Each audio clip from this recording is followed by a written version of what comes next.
ನಮಸ್ಕಾರ. ಬಹಳಷ್ಟು ವೀಕ್ಷಕರು ಕೇಳಿದರು, ನೀವು ಯಾರು, ದಯವಿಟ್ಟು ನಿಮ್ಮ ಪರಿಚಯ ಮಾಡಿಕೊಡೋಕ್ಕಾಗತ್ತಾ ಅಂಥೇಳಿ. ಹಾಗಾಗಿ ನನ್ನ ವೀಕ್ಷಕರಿಗೋಸ್ಕರ ನನ್ನ ಒಂದು ಕಿರು ಪರಿಚಯ. ನನ್ನ ಹೆಸರು ವಿನಯ್ ಹಾಲ್ಗಾರ್, ಈಗಾಗಲೇ ನಿಮಗೆಲ್ಲ ಗೊತ್ತಿದೆ. ನಾನೊಬ್ಬ award winning photographer, writer, director ಹಾಗೂ ಒಬ್ಬ ಬಿಸ್ನೆಸ್ ಮ್ಯಾನ್. ಇನ್ನೂ ನನ್ನ ಸಂಸಾರದ ಬಗ್ಗೆ ಹೇಳಬೇಕಂತಂದರೆ, ತಂದೆ ತಾಯಿ, ನಾನು ನನ್ನ ತಮ್ಮ, ನಾವು 4 ಜನ ಇದ್ದು. ತಂದೆ ತಾಯಿ ಈಗ ರಿಟೈರ್ ಆಗಿ ಸುಖವಾಗಿದ್ದಾರೆ. ತಂದೆ ತಾಯಿ ಹಾಗೂ ನನ್ನ ತಮ್ಮ 3 ಜನ ಒಂದು ಮನೆಯಲ್ಲಿದ್ದಾರೆ. ನಾನು, ನನ್ನ ಮಡದಿ, 2 ಮಕ್ಕಳು ನನಗೆ.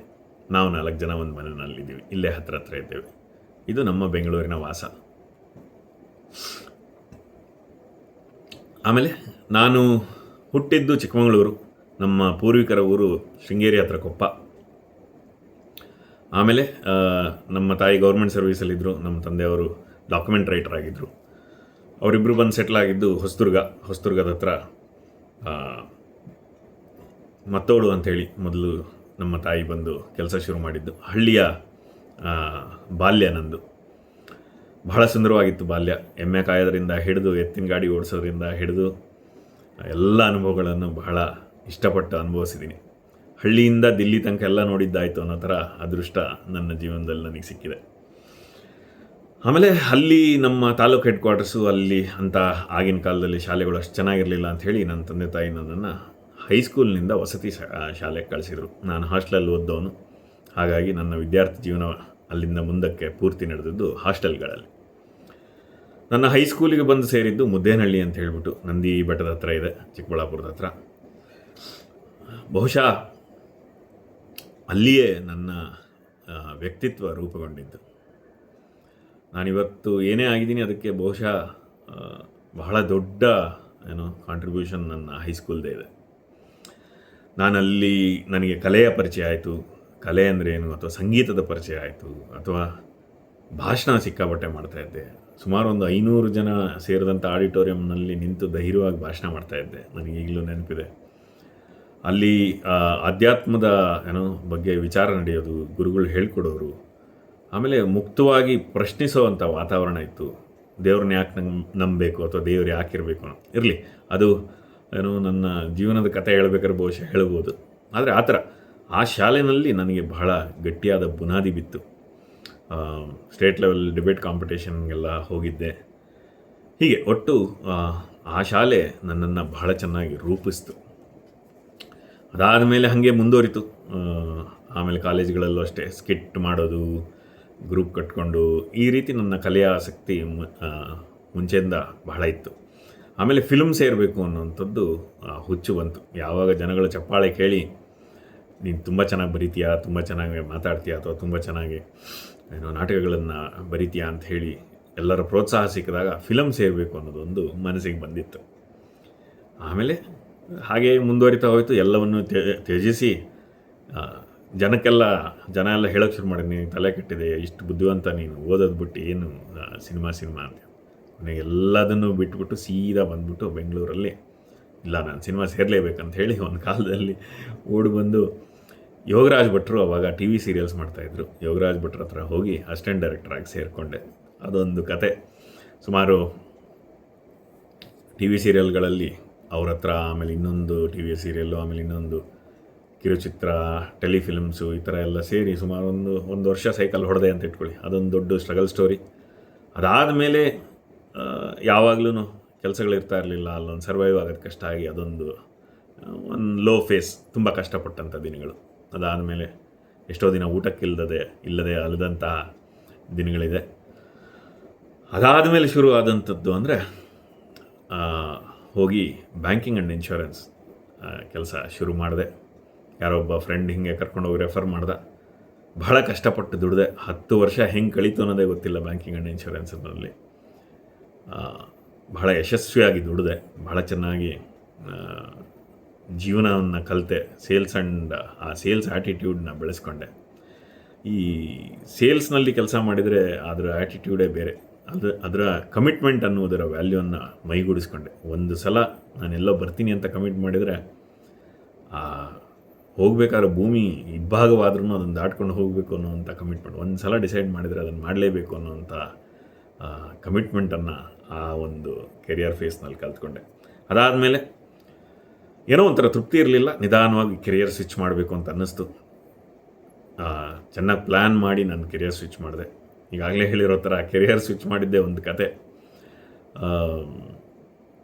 ಪ್ಲ್ಯಾನ್ ಮಾಡಿ ತಯಾರಿ ಮಾಡಿಕೊಂಡು 2010ನಲ್ಲಿ ಬಿಸ್ನೆಸ್ ಮನ್ ಆಗಬೇಕು ಅಂತ ಹೇಳಿ, ಫೋಟೋಗ್ರಫರ್ ಆಗಬೇಕು ಅಂತ ಹೇಳಿ ಕೆರಿಯರ್ ಸ್ವಿಚ್ ಮಾಡಿದೆ. ಆಮೇಲೆ ಫ್ರೀಲಾನ್ಸಿಂಗ್ ಎಲ್ಲ ಮಾಡಿಕೊಂಡು ಆಮೇಲೆ 2013ರಲ್ಲಿ ನನ್ನ ಫೋಟೋಗ್ರಫಿ ಬಿಸ್ನೆಸ್ನ ಎಸ್ಟಾಬ್ಲಿಷ್ ಮಾಡಿ ಒಂದು ಕಂಪನಿ ಶುರು ಮಾಡಿ, ಸ್ಟುಡಿಯೋ ಶುರು ಮಾಡಿ, ಅಲ್ಲಿಂದ ನನ್ನ ಬಿಸ್ನೆಸ್ ಶುರು ಆಯಿತು. ಹಾಗೇ ನಡ್ಕೋತಾ ಬಂತು. 2020ರಲ್ಲಿ ಕೋವಿಡ್ ಬಂತು. ಅದು ಇನ್ನೊಂದು ಲೋ ಫೇಸ್ ಜೀವನದ್ದು. ಒಟ್ಟಿನಲ್ಲಿ ಅದಾದಮೇಲೆ ಮತ್ತೆ ಜೀವನದ ಹೋರಾಟ ಮುಂದುವರಿತು. ಹಾಗೆ ಮುಂದುವರಿಸ್ಕೊಂಬಂದು ಇವತ್ತಿಗೆ 3 ಬಿಸ್ನೆಸ್ಗಳನ್ನ ನಡೆಸ್ತಾ ಇದ್ದೀನಿ. ಒಂದು ಫೋಟೋಗ್ರಫಿ ಬಿಸ್ನೆಸ್ ಇದೆ, ಇನ್ನೊಂದು ಸೀನಿಯರ್ ಸಿಟಿಸನ್ಸ್ ಟ್ರಾವೆಲ್ ಬಿಸ್ನೆಸ್ ಇದೆ, ಆಮೇಲೆ 3ನೇದು ಬಿಸ್ನೆಸ್ ಕನ್ಸಲ್ಟಿಂಗ್. ಅಂದರೆ ಹೊಸ ಬಿಸ್ನೆಸ್ಗಳಿಗೆ ಅವ್ರಿಗೆ ಬೆಳೆಯೋದಕ್ಕೆ ಸಹಾಯ ಮಾಡ್ತೀವಿ, ಬಿಸ್ನೆಸ್ನ ಹೇಗೆ ಬೆಳೆಸಬೇಕು ಅನ್ನೋದನ್ನು ಹೇಳ್ಕೊಡ್ತೀವಿ. ಆಮೇಲೆ ಡಿಜಿಟಲ್ ಮಾರ್ಕೆಟಿಂಗ್ ಅಂತ ಕರಿತೀವಲ್ಲ, ಯಾವುದೇ ಹೊಸ ಬಿಸ್ನೆಸ್ ಇದ್ರೂ ಅವರು ಆನ್ಲೈನಲ್ಲಿ ಹೇಗೆ ಮೆರಿಬೇಕು ಅಥವಾ ಹೇಗೆ ಅವ್ರ ಬಿಸ್ನೆಸ್ನ ಬೆಳೆಸಬೇಕು ಅನ್ನೋವಂಥ ಟ್ರೈನಿಂಗ್ ಕೊಟ್ಟು ಅದಕ್ಕೆ ಸಪೋರ್ಟ್ ಮಾಡಿ ಎಲ್ಲ ಪ್ರೊವೈಡ್ ಮಾಡ್ತೀವಿ. ಆ ಥರದ್ದು ಒಂದು ಬಿಸ್ನೆಸ್ ಇದೆ. ಈ ರೀತಿ 3 ಬಿಸ್ನೆಸ್ಗಳನ್ನು ಸದ್ಯಕ್ಕೆ ನಡೆಸ್ತಾ ಇದ್ದೀನಿ.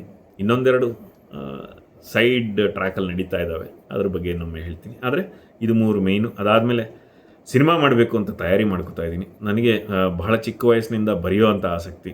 ನನ್ನ ಪ್ರೌಢಶಾಲೆಯಲ್ಲಿದ್ದಾಗಲೇ ಬಹುಶಃ ನನ್ನ ಲೈಬ್ರರಿನಲ್ಲಿರೋ ಪುಸ್ತಕಗಳನ್ನೆಲ್ಲ ಓದಿ ಮುಗಿಸ್ಬಿಟ್ಟಿದ್ದೆ. ಲೈಬ್ರರಿಯನ್ ಸರ್ಗೆ ಹೋಗಿ ತಲೆ ತಿಂತಾ ಇದ್ದೆ ಯಾವಾಗಲೇ, ಎಲ್ಲಿಂದ ತರೋದು ಮಾರಾಯ ನೀನು ಪುಸ್ತಕಗಳು ಅನ್ನೋ ಮಟ್ಟಕ್ಕೆ ಅವ್ರಿಗೆ ಹೋಗಿ ಕಾಟ ಕೊಡ್ತಾ ಇದ್ದೆ.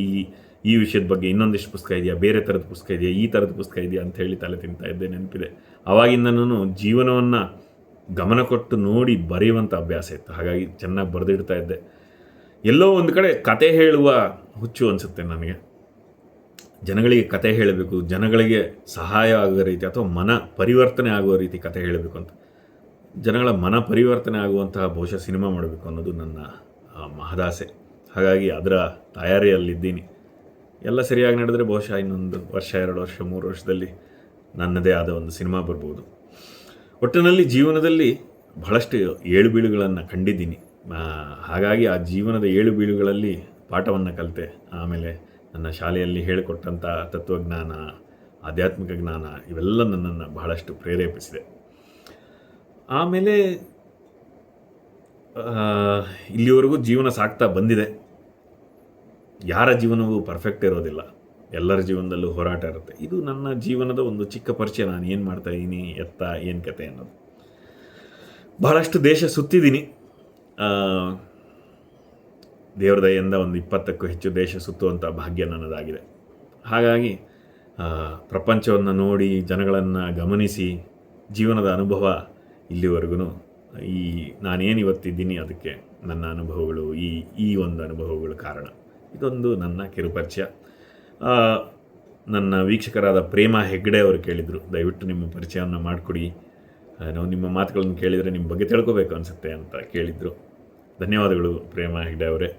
ಆಮೇಲೆ ಕವಿತಾ ನಾಗರಾಜನ್ ಅವರು ಬಹಳ ಚೆನ್ನಾಗಿ ಕೇಳಿದರು. ಎಲ್ಲರೂ ನೀವೇನು ಮಾಡ್ತೀರಾ, ಏನು ಅದು ಇದು ಅಂತ ಹೇಳ್ತಾರೆ ಪರಿಚಯ ಅಂದಾಗ, ನಿಮ್ಮ ನಿಲುವುಗಳೇನು, ನಿಮ್ಮ ಜೀವನದಲ್ಲಿ ಜೀವನವನ್ನು ನೀವು ಹೇಗೆ ನೋಡ್ತೀರಾ ಅನ್ನೋದನ್ನು ತಿಳಿಸೋಕ್ಕಾದರೆ ತಿಳಿಸಿ ಅಂತ ಹೇಳಿ. ಎಂಥ ಒಳ್ಳೆಯ ಕೋರಿಕೆ. ನಿಮಗಾಗಿ ನನ್ನ ಕೆಲವು ನಿಲುವುಗಳು ಅಥವಾ ನಾನು ಜೀವನವನ್ನು ನೋಡುವಂಥ ರೀತಿಗಳನ್ನು ಹಂಚ್ಕೋತೀನಿ ಕವಿತಾ ಅವರೇ. ಮೊಟ್ಟ ಮೊದಲನೇದಾಗಿ ನಾನೊಬ್ಬ ದೈವಭಕ್ತ, ದೇವರ ಶಕ್ತಿಯಲ್ಲಿ ನಂಬಿರುವಂಥವನು. ಈ ದೇವರು ಆ ದೇವರು ಅಂತಲ್ಲ, ಆ ಸೃಷ್ಟಿಕರ್ತನ ಶಕ್ತಿಯಲ್ಲಿ ನಂಬಿರುವಂಥವನು. ಭಾರತೀಯ ಸಂಸ್ಕೃತಿಯನ್ನು ಅಪಾರ ಅಭಿಮಾನದಿಂದ ನಂಬಿ ಪಾಲಿಸುವವನು. ಈ ಕಾಲಕ್ರಮೇಣವಾಗಿ ನಮ್ಮಲ್ಲಿ ಇದ್ದಂಥ ಶಕ್ತಿಯನ್ನು, ಜ್ಞಾನವನ್ನು ಬಹಳ ಪ್ಲ್ಯಾನ್ ಮಾಡಿ ನಶಿಸಿ ಹಾಕಿಬಿಟ್ಟಿದ್ದಾರೆ.